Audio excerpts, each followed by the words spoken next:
Hello everyone मो सुश्रा social educational channel रे आपन समस्त को स्वागत। आज रे वीडियो रे माने करबा structural approach to translation by Shri Baikunthanath Acharya बहिटीर एक्सरसाइज 3 रे थिबा समस्त ओडिया वाक्य गुडी को इंग्रजी रे अनुवाद करबा। हरि जने छात्र, Hari is a student, Hari मोर छात्र, हरि इज माय स्टूडेंट, से एठी अछि, ही इज हियर।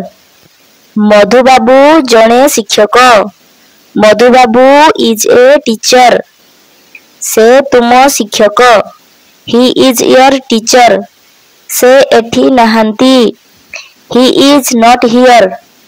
एटी गोटिए bag, this is a bag, एटी तुम bag, this is your bag.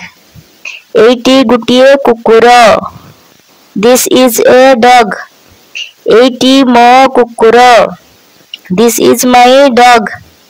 सेठी गुटिए गछ, दैट इज ए ट्री, ताहा गुटिए नड़िया गछ, that is a coconut tree.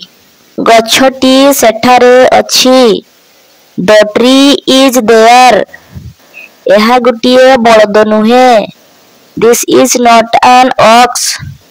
कमला जने छात्री नुहे, Kamala is not a student, से मो छात्री नुहे।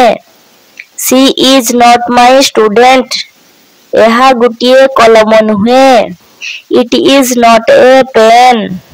एहा मोर कलम नुहे, it is not my pen. Rambabu जने बुढ़ा लुक, Rambabu is an old man, से मो बापा नुहंती। He is not my father, से मो अजा अटंती।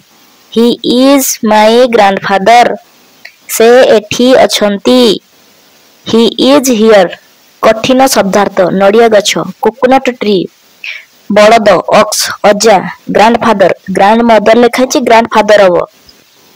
भिडियोटी को एटी समाप्त करुछि। जदि भिडियोटी भल लागि थाए निश्चित भाव में भिडियोटी को लाइक करबा सहित सागबार को सहित शेयर करिवे एवं चैनल टी को सब्सक्राइब करने को जमा भी भूलंतु नहीं। धन्यवाद।